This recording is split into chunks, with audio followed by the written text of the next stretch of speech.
रही है, मैं भी तो देखता हूँ। अब आगे किसी बच्चे को तू कैसे समाप्त करती है। कुछ दानदाताओं के नाम है मदन लाल प्रतापुर 10 रुपया, सोमपाल बालाजी दरबार की तरफ से आनंदपुर से 20 रुपया, पंडित जी गगन शर्मा पंडित जी खिलाईपुर 10 रुपया, राजेश बफरी अब्दुल नबीपुर 10 रुपया। धन्यवाद।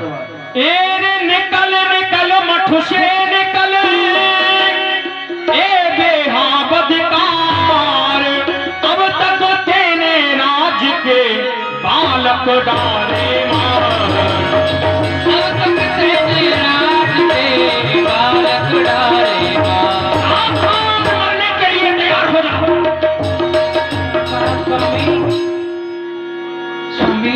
कौन तारा? तारा तुम बच्चों को समाप्त कर रही हो, ये तुम क्या कर रही हो? छोटे छोटे मासूम बच्चों को मार रही हो।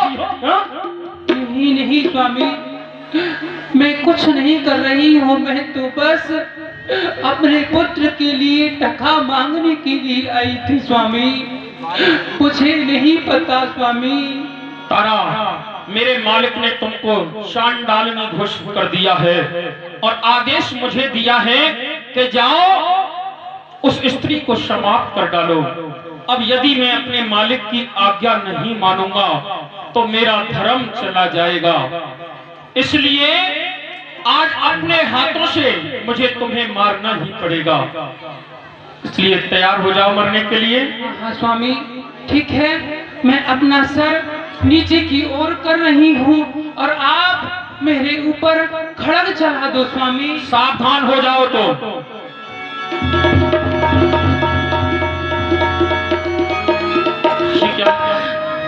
मेरे हाथ तारा, मेरे हाथ तुम्हारे ऊपर नहीं उठ रहे हैं। किस प्रकार से मैं तुम्हारा गला काटूं?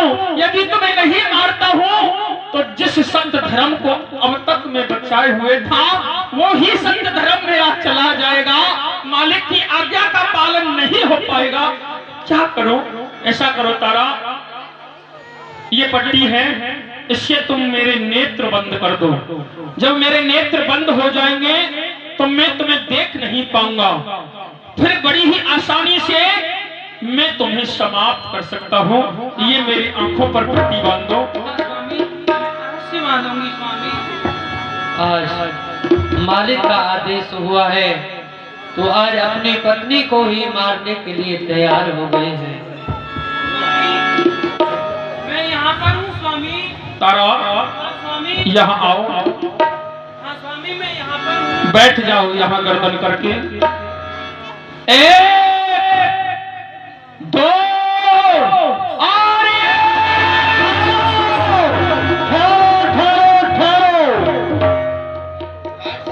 आंखों की पट्टी खोलो। कौन है जो मुझे रोकने के लिए आ गया? कौन है मुझे रोकने वाला? इधर देखो, हम कोई साधारण साधु महात्मा नहीं, हम हैं विश्वामित्र। आप और उधर देख रहे हो, वो तो मेरे है तुम्हारे गुरु।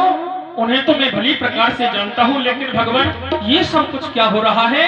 आप यहाँ किस कारण को लेकर आए हैं भगवान? बताया जाए ऋषिराज। हरिश्चंद्र, कुछ समय की पहले की बात है, देवलोक में बैठे हुए थे जी। अचानक नारद वहां आए और तुम्हारे यश का गुणगान करने लगे।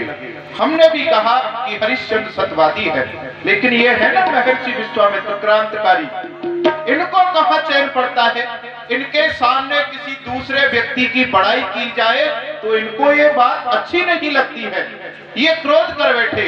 इन्होंने कहा कि वह आकर के तुम्हारी परीक्षा लेंगे, यदि तुम परीक्षा में पास नहीं हो पाए तो आप झूठे रहोगे, आप सत्यवादी नहीं कहलाओगे। हमारी इनकी शर्त लगी थी कि मेरा शिष्य है, मुझे विश्वास है वो अपने सत्य पर अटल रहेगा, और आज उसी विश्वास के ऊपर हरिश्चंद्र एक नहीं अनेकों कष्टों को तुमने सह करके उस परीक्षा को पास किया है।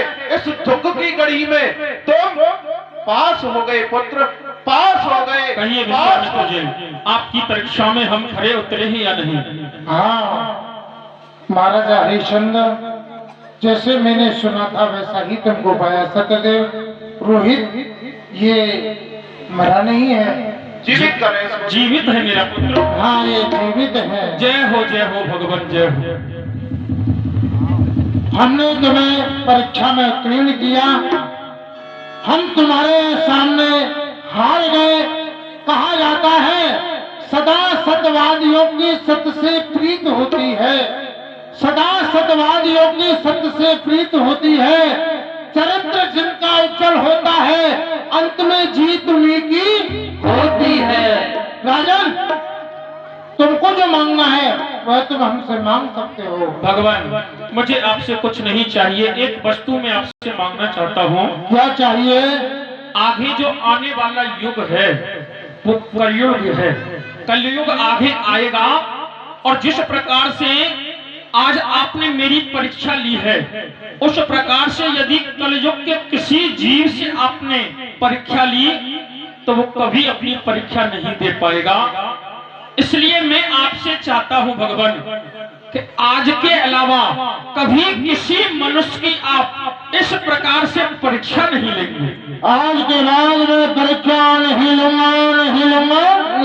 जय हो, बोलो सत्यदेव भगवान की जय। आओ अब पुनः अपने राज्य के लिए। और राजन, चुन्नीलाल तो हमने आपको राज्य लिया था वह हम आपको वापस देते हैं। ठीक है भगवान, अब राज्य के लिए प्रस्थान किया राम जाए। करते हैं। राज्य के लिए प्रस्थान किया जाए। ठीक है। बोले वृंदावन बिहारी लाल की जय। सप्त दिवसीय कार्यक्रम